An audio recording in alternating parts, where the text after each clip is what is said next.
Liverpool are crowned champions of England after an impressive yet unexpected Premier League season under Ernie Slot. With no new signings, shocked the world of how good Liverpool have been. Yeah, no one expected, especially me. I've supported Liverpool mostly my whole footballing journey, I guess you want to say. And after Jurgen Klopp was leaving, I thought Liverpool were going to have a slump. Everyone thought that. No one expected how good Liverpool would have been coming to this season.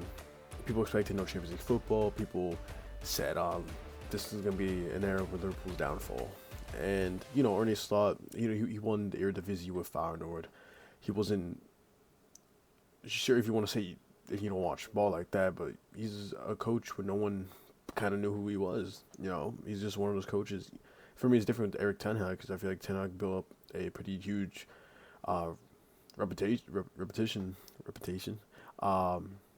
before he went to Manchester United. So I feel like he was targeted everywhere around the world. He was targeted with Bayern. He's targeted with United. He was targeted with, these top teams in Europe. And then there's Arne Slot filling in Jurgen Klopp, honestly one of Liverpool's greatest ever managers. And people, it was rumored to Xabi Alonso. I really thought that Xabi Alonso was gonna move to Liverpool. I feel like it was just perfect timing. But Xabi Alonso stayed in Leverkusen for another year. Most likely could be joining Real Madrid this year, and they picked up Ernie Slot. So that really, I guess, confused and surprised a lot of people. They're not going for like a top known manager, a manager like no one really expected that, and he comes in, no new signings, and they needed a DM, but Zubamendi rejected them earlier in the year, and Endo, sure, if you want to see, he was dropping in form. It wasn't as much appreciated as beforehand, like last season, which he was a key and vital player. They used Gravenberch instead, and they built. And for me, they needed a left back. Sure, they can go for a DM and a proper number 9.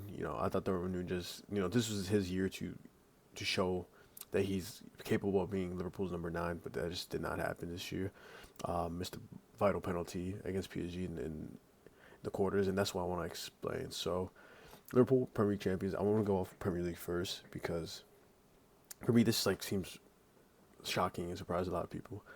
And Liverpool for me looked amazing up until late January, early February.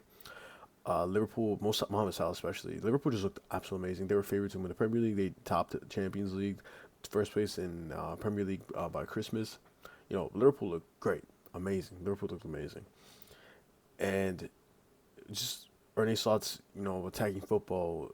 Sure, he played different than Klopp, but you can see how well it works. He went out of the lineup. For me, the players, Liverpool has such core and key players. They have Dominic Soboslai, who last season earlier on had looked amazing and then dropped in form last season, and then McAllister stepped it up. And for me, this season, I feel like they're both. I feel like McAllister is obviously performing better, but I feel them two are just key and vital players for Liverpool.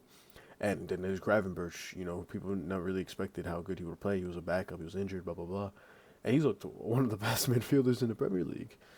Luis Diaz on the left had an up and down year. Same with Darwin. Darwin didn't even have an up year. Darwin is just, I think it's just his time to go. It sucks how bad I really wanted him to be that number 9 for Liverpool. He's coming from Benfica. I was really excited. He's competing with Erling Haaland. Who's better at the time. And just for Núñez not to work out over there, it's a shame. But they could go for Isak or Gyökeres. Who knows who they'll go for? And a big thing with Liverpool was the signing of new contracts for Van Dijk, for Salah, and also for Trent. And that just ended recently. Of basically all 3 of the rumored of are they gonna stay or they're gonna go. So that was a key thing in Liverpool's head throughout the year, and it didn't really affect the team at all. It didn't affect how they play. It didn't affect their mindset because. Yeah, and then if you want to look in the Champions League, they're favorites to win the Champions League. Them and Barcelona were the best team at the time. PSG were nowhere near where they were at right now, and Inter was always a favorite also as well. Their play style, the 3 in the back, wing back situation. Barcelona's high line, and Liverpool's just they're attacking football, but they got knocked out by PSG, and they lost the EFL Cup with Newcastle And for me, it seemed a lot of people they say that this season was overrated and lucky for Liverpool because they don't win every trophy possible. That's just the thing that I really don't understand. They were saying that Liverpool had a bad season because they had an easy Premier League run, knocked out early in the Champions League, and also lost the EFL Cup. For me, that makes no sense. The only team in England that's won the treble in the past 20 years were Manchester United back then, and then Man City 2 years ago. So I don't understand how winning the Premier League after no one expected you to win it is a bad season. No one expected them. Nobody expected them. I mean, even as a Liverpool fan, did not expect them to play as good as this under Jurgen Klopp. Maybe a year or two.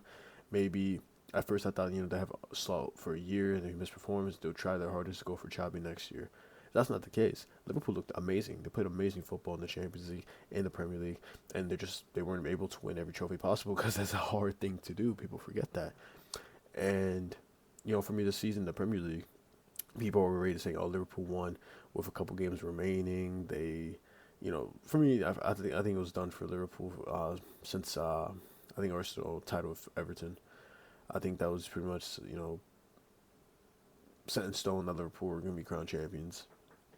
But for me, this title race, not even title race, this whole Premier League campaign was, for me, one of the most underrated. People were saying this season was terrible because, like I said before, the high gap between Arsenal, Liverpool, or yeah. But if you look at them, even second place now, because Arsenal were dropping points, second to like 10th can go either or for any team.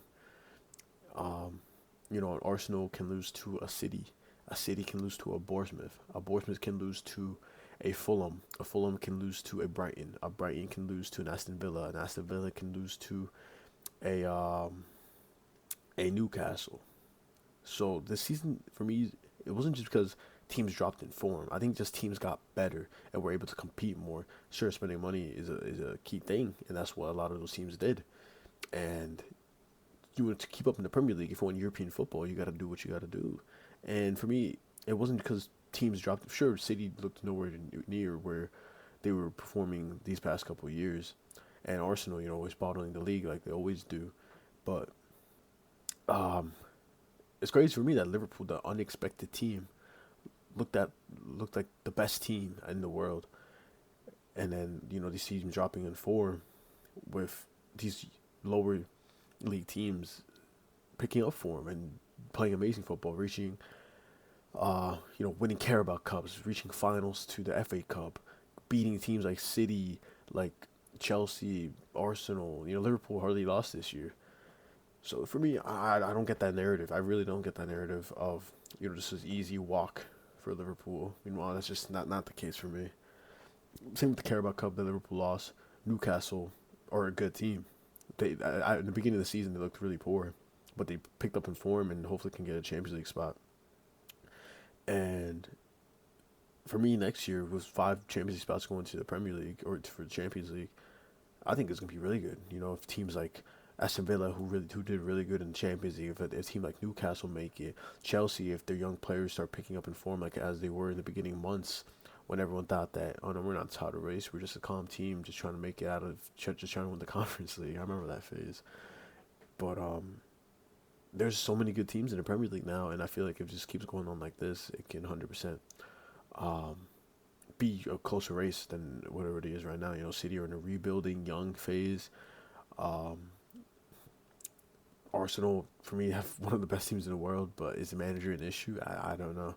I've always liked Mikel Arteta as a manager, but do they need something new? Do they need a new styling of football? He was an assistant coach, and his first job ever was to coach the Arsenal team. And sure, he has 100% reformed that team, 100% brought in players, changed the team, but is he the right man to lead them onto the future? Who knows? Chelsea. I really like Enzo Maresca. He was under Leicester last year, won the championship. But what do they need to do? What do Chelsea need to do? For me, they just bring in too many players, which is a common thing for Chelsea, and spending big money. But for me, they need to set in stone of what the players they need, the right formation, the right starting 11. See how they do. Cole Palmer dropped in form. They have a lot of players I like Neto. They have for me, a really underrated striker, Mark Gu, if they really need a proper number 9, which I think he 100% could be. And yeah, I mean that's for Chelsea, but it's about Liverpool, being champions, and you know, for me, they're one of the best teams in the world, and people put down on their name, but that you'll never walk alone thing. When they won, just it, I felt right here because I'm known as a Real Madrid fan, but I grew up with Liverpool just as much, and I really love that club. I'm really happy to see in the position over there today. So hope you guys enjoyed, and I'll see you next.